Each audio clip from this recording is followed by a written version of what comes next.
गांव के कोने में एक विशाल कटहल का पेड़ था। इस पेड़ के नीचे एक सुंदर सा घर बना था जिसे सब पक्षी कटहल का घर कहते थे। इस घर में टुनटुनी चिड़िया अपने परिवार के साथ रहती थी। टुनटुनी खुश मिजाज और चुलबुली चिड़िया थी। उसकी आवाज सुनकर सभी जानवरों पक्षियों का दिल बहुत खुश हो जाता था। टुनटुनी का एक सपना था कि वो अपने घर के आसपास एक सुंदर बगीचा बनाए। वो हर दिन सुबह उठकर अपने दोस्तों के साथ मिलकर बगीचे की देखभाल करती थी। उसके दोस्तों में तोता, कबूतर, चिड़िया, चिड़ा शामिल थे। सभी मिलकर बगीचे में सुंदर फूल और रंग बिरंगे पौधे लगाते थे। एक दिन गांव में एक नया कौवा आया। उसका नाम कालू कौवा था। कालू कौवा बहुत चालाक और दुष्ट था। उसे दूसरों की खुशियों से जलन थी। उसने देखा कि टुनटुनी और उसके दोस्त खुशी खुशी बगीचे में काम कर रहे हैं, तो उसने सोचा क्यों ना मैं इनका मजाक बनाऊं और इनके बगीचे को बर्बाद कर दूं। कालू कौवे ने टुनटुनी के बगीचे के पास उड़ान भरी और वहाँ बैठकर चिल्लाने लगा। टुनटुनी, अरे और टुनटुनी, तुम्हारा बगीचा बहुत बुरा है। इसमें कोई फूल नहीं है, तुम कुछ नहीं कर सकती। टुनटुनी ने कालू कौवे की बातों पर ध्यान नहीं दिया और मुस्कुराते हुए बोली, हम मेहनत कर रहे हैं कालू कौवे। एक दिन हमारा बगीचा बहुत सुंदर होगा, तुम भी देखोगे और उसकी तारीफ करोगे। लेकिन कालू कौवे ने हार नहीं मानी। उसने अपने दोस्तों के साथ मिलकर टुनटुनी के बगीचे में आना जाना शुरू किया। वो हर दिन वहाँ जाकर बगीचे को नष्ट करने लगा। उसने फूलों को नोच डाला, पौधों को उखाड़ दिया और टुनटुनी को परेशान करने लगा। टुनटुनी उसके दोस्त बहुत परेशान हो गए। तभी सुंदरी कौवी ने कहा, अरे टुनटुनी, हमें कालू कौवे को रोकना होगा, नहीं तो वो हमारी मेहनत पर पानी फेर देगा। हाँ सुंदरी कौवी, तुम सही कह रही हो। हमें उस कालू कौवे को रोकना होगा। इसलिए हमें एक योजना बनानी होगी जिससे हम उस कालू कौवे को हरा सके। टुनटुनी और उसके दोस्तों ने मिलकर एक योजना बनाई। उन्होंने तय किया कि वो कालू कौवे को समझाने की कोशिश करेंगे कि उसकी हरकतें गलत हैं। उन्होंने सोचा कि अगर वो समझ जाए तो शायद वो अपने बुरे कामों से बाज आ जाएगा। एक दिन टुनटुनी उसके दोस्त कालू कौवे के पास गई। तभी टुनटुनी चिड़िया ने कालू कौवे से कहा, कालू कौवे, क्या तुम जानते हो कि तुम क्या कर रहे हो? तुम हमारे बगीचे को बर्बाद कर रहे हो। इससे हमें बहुत दुख हो रहा है। कालू कौवे ने हंसते हुए कहा, मुझे परवाह नहीं है, मुझे तो बस मजा आता है तुम सबको परेशान करके। इससे टुनटुनी उसके दोस्त बहुत निराश हो गए। उन्होंने तय किया कि अब उन्हें कुछ और करना होगा। उन्होंने सोचा कि अगर कालू कौवे को सबक सिखाने कोई तरीका निकाला जाए तो वो अपनी हरकतों से बाज आ सकता है। तभी टुनटुनी ने कहा, सुनो साथियों, हम सब एक साथ मिलकर जाल बुनेंगे और जब कालू कौवा आएगा तो उसे हम उस जाल में पकड़ लेंगे। सभी दोस्तों ने इस विचार को पसंद किया और जाल बनाने में जुट गए। टुनटुनी और उसके दोस्त ने जाल बनाने में बहुत मेहनत की। उन्होंने बगीचे के चारों ओर जाल बूंद दिया। जाल को इस तरह से सजाया गया था कि जब भी कालू कौवा बगीचे में आएगा वो उसमें फंस ही जाएगा। एक दिन कालू कौवा फिर से बगीचे में आया और वहाँ के फूलों को तोड़ने लगा। जैसे ही उसने जाल में प्रवेश किया वो उसमें फंस गया। टुनटुनी और उसके दोस्त खुशी से चिल्लाए, अरे टुनटुनी, हमने उसे पकड़ लिया। कालू कौवे ने देखा कि वो जाल में फंस गया है, तो उसने टुनटुनी से कहा, कृपया करके मुझे छोड़ दो। मैं अब कभी तुम्हें परेशान नहीं करूँगा।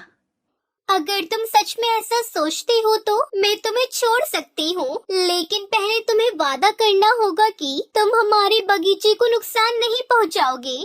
कालू कौवे ने वादा किया और टुनटुनी ने उसे जाल से आजाद कर दिया। फिर कालू कौवे ने अपनी गलतियों का एहसास किया। उसने टुनटुनी उसके दोस्तों से माफी मांगी। टुनटुनी चिड़िया ने उसे माफ कर दिया। उससे कहा, कालू, हम सब एक साथ रहेंगे तो हम हमेशा खुश रहेंगे। कालू कौवे ने टुनटुनी के बगीचे की मदद करने का फैसला किया। उसने अपने साथी पक्षियों को बुलाया और सभी ने मिलकर बगीचे को फिर से सजाने में मदद की। कुछ ही दिनों में टुनटुनी का बगीचा फिर से खिल उठा। वहाँ सुंदर फूल, हरे पौधे, रंग बिरंगी तितलियाँ उड़ने लगी। अब कालू कौवा भी टुनटुनी और उसके दोस्तों के साथ खुशी खुशी बगीचे में काम करने लगा। गाँव के सभी जानवर और पक्षी अब टुनटुनी के कटहल के घर को देखकर खुश होते थे। उन्होंने एक दूसरे से कहा, देखो, टुनटुनी चिड़िया ने सभी को एक साथ लाकर कितना सुंदर काम किया है। ये कटहल का घर कितना अच्छा है। टुनटुनी और कालू कौवे की दोस्ती ने सिखाया कि एकता में ताकत होती है। जब सभी मिलकर एक साथ काम करते हैं तो किसी भी मुश्किल को आसानी से पार किया जा सकता है। अब टुनटुनी और कालू कौवा मिलकर अपने बगीचे की देखभाल करते थे और सभी पक्षियों के लिए उन्होंने कटहल का घर भी बनाया, जिसमें वो सब पक्षी आराम से रहने लगे। इस प्रकार टुनटुनी चिड़िया ने न केवल अपने घर को सुंदर बनाया, बल्कि कालू कौवे को भी एक नई राह दिखाई। गाँव के सभी पक्षी अब एक दूसरे के साथ मिलकर खुशी खुशी कटहल के घर में रहने लगे। टुनटुनी चिड़िया और कालू कौवे की कहानी सिखाती है कि कभी कभी दुश्मन भी दोस्त बन सकते हैं, अगर हम समझदारी और प्यार से काम ले। और इस तरह टुनटुनी चिड़िया अपने कटहल के घर में खुशी खुशी रहने लगती। नेपाल के जंगल में सर्दी पड़नी शुरू हो चुकी थी। सभी पक्षी सर्दी के लिए भोजन इकट्ठा कर रहे थे, लेकिन टुनटुनी चिड़िया लकड़ी इकट्ठा कर रही थी, क्योंकि वो ठंड आने से पहले अपना लकड़ी का घर बना लेना चाहती थी। एक दिन सुबह जब टुनटुनी चिड़िया सोकर उठी तो उसने देखा बाहर बर्फ पड़ रही है। कितनी ठंड बढ़ गई है। मैंने तो भोजन इकट्ठा किया ही नहीं, अब मैं क्या खाऊंगी। चलो आज का दिन मैं किसी तरह भूखी रहकर गुजार लेती हूँ। कल से मैं भोजन इकट्ठा करने जाऊंगी।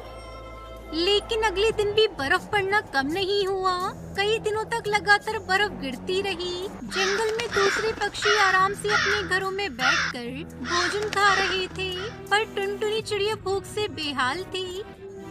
अब मैं क्या करूं? ठंड तो बढ़ती ही जा रही है, पेट में भी चूहे दौड़ रहे हैं। अब मुझे बिल्कुल भी समझ में नहीं आ रहा मैं खाने का इंतजाम कहां से करूं। टुनटुनी चिड़िया कालू कौवे के घर जाती है और उसका दरवाजा खटखटाती है। कालू भैया, अरे ओ कालू भैया, दरवाजा खोलो। है ऊपर वाले, इतनी ठंड में ये चिड़िया मेरे घर पर क्या करने आई है? क्या है टुनटुनी, जल्दी बोलो। देख रही हो कितनी ठंड पड़ रही है, क्या काम है मुझसे?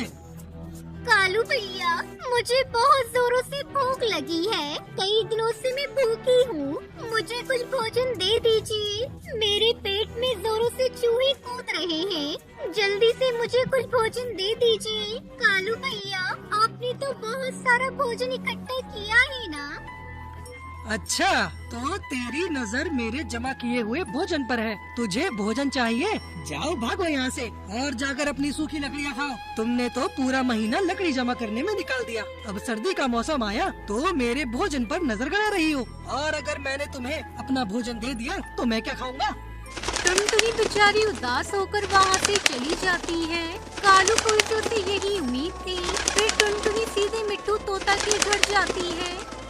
आओ आओ टुनटुनी, घर के अंदर आ जाओ। बाहर बहुत ठंड है, ठंडी हवाएं चल रही हैं। ऐसे ठंड में तुम घर से बाहर क्यों निकली हो टुनटुनी, मुझे बताओ। मुझे थोड़ा भोजन दे दो, बहुत जोरों से भूख लगी है। जंगल में कहीं भोजन नहीं मिल रहा है।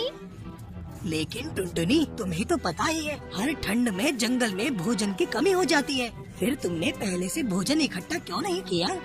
क्या बताऊं मिट्टू भैया, लकड़ियों को इकट्ठा करने के चक्कर में मैं भोजन इकट्ठा करना भूल गई। कोई बात नहीं टुनटुनी, मेरे पास बहुत सारा अनाज है। ये अनाज की एक बोरी आप अपने साथ ले जाएं, और भोजन की जरूरत पड़े तो दोबारा आ जाना।